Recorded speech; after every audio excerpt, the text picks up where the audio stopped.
अस्सलाम वालेकुम। अच्छा, आज हम देखेंगे how to discontinue business in FBR. आपकी एक कंपनी थी, आपने कंपनी को ईज़ी एग्ज़िट करवा दिया, या आप एक बिज़नेस इंडिविजुअल थे, आप एक बिज़नेस रन कर रहे थे, आपने अपने बिज़नेस में एक सोल प्रोप्राइटर बिज़नेस ऐड किया हुआ था और अब आपने बिज़नेस को क्लोज़ कर दिया या आप फ़ॉरेन कंट्री जा रहे हैं और आपको एनटीएन की ज़रूरत नहीं है। तो आप एनटीएन को या अपने बिज़नेस को एफबीआर में किस तरह डिसकंटिन्यू कर सकते हैं? तो इसके लिए जो आपका इनकम टैक्स ऑर्डिनेंस है, उसका सेक्शन 117 जो है वो डील कर रहा है। तो हम सबसे पहले जो सेक्शन 117 है उसको देख लेते हैं। 117 notice of discontinued business. Subsection 1. Any person discontinuing a business shall give the commissioner a notice in writing to that effect within 15 days of the discontinuance.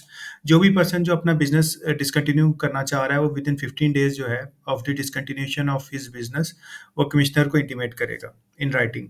The person discontinuing a business shall, under the provisions of this ordinance, or on being required by the commissioner by notice in writing, furnish a return of income for the period commencing on the first day of the tax year in which the discontinuance occurred and ending on the date of discontinuance, and this period shall be treated as a separate tax year for the purpose of this ordinance.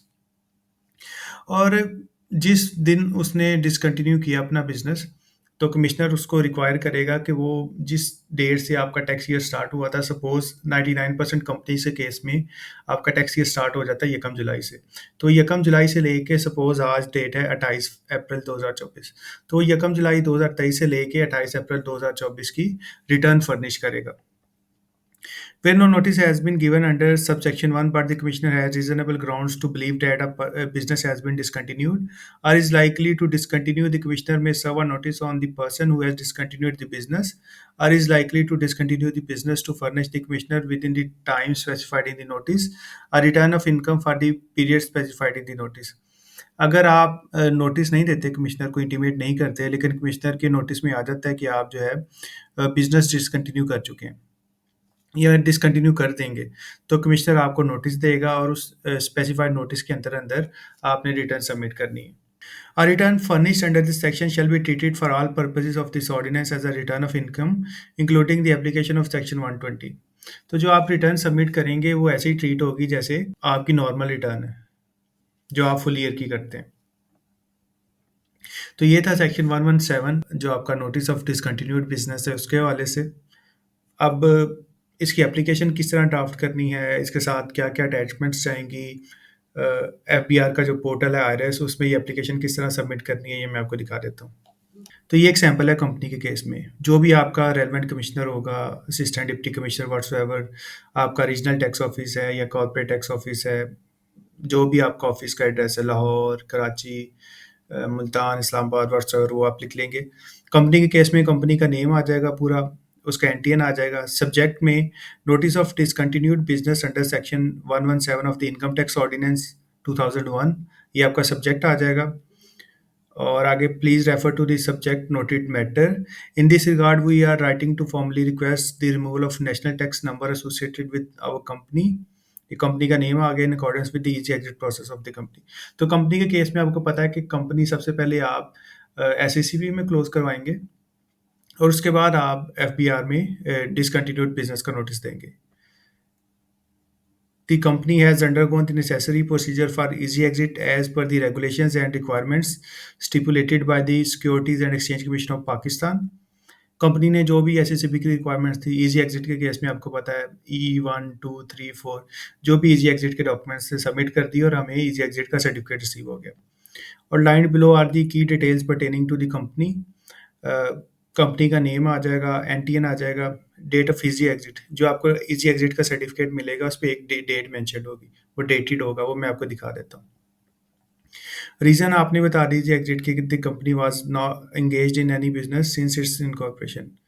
तो company अपने start से किसी भी business में engage नहीं थी, जब से कंपनी बनी है कोई बिजनेस नहीं किया आपने।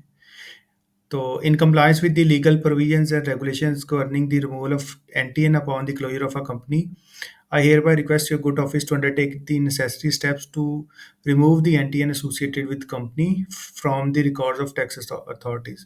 तो आप अपने कमिश्नर को या डिपार्टमेंट को रिक्वेस्ट करिए कि हमारा जो NTN है इसको रिमूव कर दिया जाए। आगे इंक्लोजर में आप जो है इजी एग्जिट सर्टिफिकेट लगा देंगे। Enclosed with this letter are the relevant documents supporting the easy exit process, including but not limited to is certificate of easy exit, जो आपको एसएससीबी की तरफ से इजी एग्जिट का लेटर जो है, जो आपको कोरियर के थ्रू मिला होगा, वो आप अटैच कर देंगे. We kindly request your prompt action to this matter to facilitate the seamless conclusion of the closure process and the closure of all associated legal and tax related matters. तो request कर रहे हैं जी कि हमारा एंटिन close कर दें और जितने भी टैक्स मैटर्स हैं वो भी क्लोज कर दें. आगे आप रिक्वेस्ट करें कि फर्दर कोई डॉक्यूमेंट्स चाहिए तो कांटेक्ट करें एंड सो ऑन. तो ये एक फॉर्मल सी एप्लीकेशन है, आप खुद भी लिख सकते हैं, आप मेरे से भी ले सकते हैं और आगे साइंड आ जाएंगे आपके चीफ एग्जीक्यूटिव के, क्योंकि ये एसएमसी है तो एक ही डायरेक्टर होगा और वही चीफ एग्जीक्यूटिव होगा. तो ये मेरे पास एप्लीकेशन आ जाएगी. इसके साथ साथ मैं आपको इजी एग्जिट का सर्टिफिकेट भी दिखा देता हूँ. तो इस तरह का इजी एग्जिट का सर्टिफिकेट दिखेगा. ये एक कंपनी के केस में मेरे पास आया हुआ है तो मैं आपको दिखा देता हूँ. ये देखें, ये डेट आ जाएगी आपकी डेटेड की जगह पे. तो ये डायरेक्ट हो रहा है कंपनी के चीफ एग्जीक्यूटिव को. कंपनी का नेम आ जाएगा, कंपनी का एड्रेस आ जाएगा, ऑडिटर का नेम आ जाएगा और ऑडिटर का एड्रेस आ जाएगा. इसके बाद है subject application for striking off the company और आगे कंपनी का नेम आ जाएगा कि इस कंपनी की स्ट्राइक ऑफ की एप्लीकेशन है. आगे वो बता रहे हैं, please refer to your application filed under company easy exit regulations 2014. A notice as required under subsection 2 of section 426 of the Companies Act is hereby given that unless cause is shown to the contrary, the name of the company shall at the expiration of 90 days of the date of publication of this notice in the official gazette be struck off the register and the company will be dissolved. तो ये registrar आपको notice भेज रहा है कि आपने application file की थी अंडर इजी एग्जिट स्कीम. तो अगर कोई भी रीज़नेबल कॉज़ हमें अब नहीं मिलती तो with in 90 days of publication of official gazette आपका नाम जो है कंपनी के रजिस्टर से स्ट्राइक ऑफ कर दिया जाएगा और आपकी कंपनी डिसॉल्व कर दी जाएगी. बेसिकली ऑफिशियल गज़ट आप इस तरह कंसीडर कर लें कि एक गवर्नमेंट का न्यूज़पेपर है. जितनी भी इंपॉर्टेंट चेंजेस हो रही होती हैं लॉज में, रेगुलेशंस में, इवन आपके ट्रेडमार्क भी उधर ही पब्लिश होते हैं. एसएससीपी के कोई ऑर्डर्स हैं और स्ट्राइक ऑफ जितनी भी कंपनीज हैं वो सारी आपके ऑफिशियल गज़ट में पब्लिश होती हैं और उसके बाद जैसे ही वो पब्लिश हो जाती हैं उसके बाद ये आपका जो कंपनीज हैं वो स्ट्राइक ऑफ हो जाती हैं उनके नेम, और वो एसएससीपी से परमानेंटली रिमूव हो जाता है उनका नाम. इस क्योंकि ऑफिशियल गज़ट साल में एक एक साल बाद या 1.5 साल बाद एक दफ़ा पब्लिश होता है, तो जिसकी वजह से ये आपकी कंपनी को रिमूव होते होते तकरीबन साल से 1.5 साल लग जाता है. अच्छा, ये तो आपका आ गया इजी एग्जिट सर्टिफिकेट. अब हम चलते हैं एफपीआर के पोर्टल पे कि आपने इजी एग्जिट की एप्लीकेशन जो है, तो अब हम चलते हैं एफपीआर के पोर्टल पे कि आपने डिसकंटिन्यूड बिजनेस की एप्लीकेशन किस तरह सबमिट करनी. तो जो आपकी कंपनी के लॉगिन क्रेडेंशियल्स आ रहे होंगे जब आपने कंपनी बनाई होगी या आपको ईमेल आई होगी, वही आप पर्टिकुलर्स लगाएंगे कंपनी के और लॉगिन कर लेंगे. इसके बाद ये आपके पास ये टैब्स आ रहे होंगे, registration, declaration, asset declaration, rectification. तो आपने जाना है रजिस्ट्रेशन के टैब पे.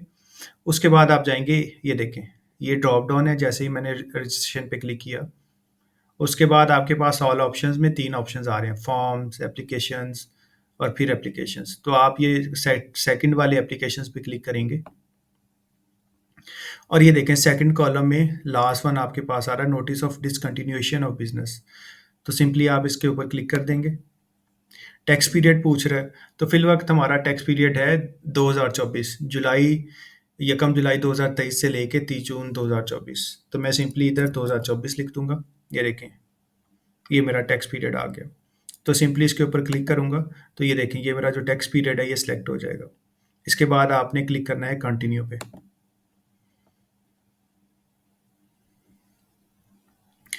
तो ये आपके पास कंटेंट्स, अटैचमेंट्स और असाइनमेंट, ये आपके पास एप्लीकेशन ओपन हो जाएगी. तो सिंपली जो हमारा मैटर था जो एप्लीकेशन थी आपने इधर वो रीराइट कर देनी है, कॉपी पेस्ट कर देनी है. तो मैं इसको कॉपी पेस्ट कर देता हूँ.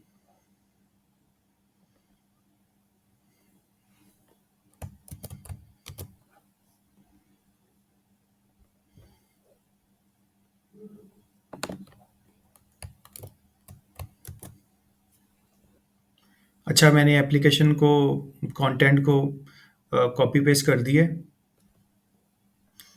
इसके बाद मैं चाहता हूँ अटैचमेंट्स पे. तो जो मेरा ईज़ी एग्ज़िट का लेटर है उसको मैं सिंपली अब अटैच कर देता हूँ। तो ये देखिए एक्शंस पे जाऊँगा तो वो ऐड अटैचमेंट का कह रहा है, तो प्लस पे क्लिक करूँगा। उसके बाद फाइल का कह रहा है, फाइल के आगे ये देखें प्लस का बटन है। इस पे क्लिक करूँगा, जो मेरा लेटर है उसको अटैच करूँगा और उसके बाद ओके पे क्लिक कर दूँगा। तो ये देखिए मेरा लेटर अटैच हो चुका है। अगर आप देखना चाहें अटैचमेंट ठीक है कि नहीं, तो आप इस पे क्लिक कर सकते हैं। तो जी हमने अटैचमेंट भी देख ली कि हमारी अटैचमेंट भी ठीक है। इसके बाद कंटेंट्स को ज़रा एक दफ़ा गो थ्रू कर लें आप। अच्छा जी, कंटेंट हमारा ठीक है, मैंने रिव्यू कर लिया, अब सिंपली इसको सबमिट कर देंगे। तो जैसे ही आपने सबमिट कर दिया, आप जाएँगे आउटबॉक्स पे, तो ये देखें रजिस्ट्रेशन और ये आपका जो टास्क है, नोटिस ऑफ डिसकंटिन्यूड बिज़नेस 117 ये आपका आउटबॉक्स में पड़ा हुआ है। सो जैसे ही ये फर्दर प्रोसीड होगा तो ये आपका आउटबॉक्स से निकल जाएगा और आपका एनटीएन रिमूव हो जाएगा। लेकिन अभी तक कोई ऐसा क्राइटेरिया नहीं है, ये आपकी लायबिलिटी है कि आपने डिसकंटिन्यूड बिज़नेस का नोटिस देना है और ये आपका ऐसे ही पड़ा रहेगा आउटबॉक्स में। इसके अलावा आप जो लेटर है और ईज़ी एग्ज़िट का सर्टिफ़िकेट है, ये आप अपना जो आपका रेलेवेंट टैक्स ऑफ़िस है उधर जाके भी काउंटर पे भी सबमिट करवा सकते हैं और अपने रेलेवेंट कमिश्नर को भी वो दे के आ सकते हैं।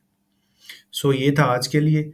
इस तरह आप अपना जो एनटीएन है और आपकी जो फर्दर रिक्वायरमेंट है या आपकी फर्दर जो कंप्लायंस है regarding filing of income tax returns in case of company या बिज़नेस, वो आप उसको ख़त्म करवा सकते हैं, in case of discontinuation of your business. Format चाहिए हो एप्लीकेशन का, वो मैं आपको प्रोवाइड कर दूँगा, कोई गाइडेंस चाहिए हो कंपनी क्लोज़र के हवाले से तो वो भी मैं आपको प्रोवाइड कर दूँगा। सो ये था आज के लिए। Thank you so much. अल्लाह हाफ़िज़।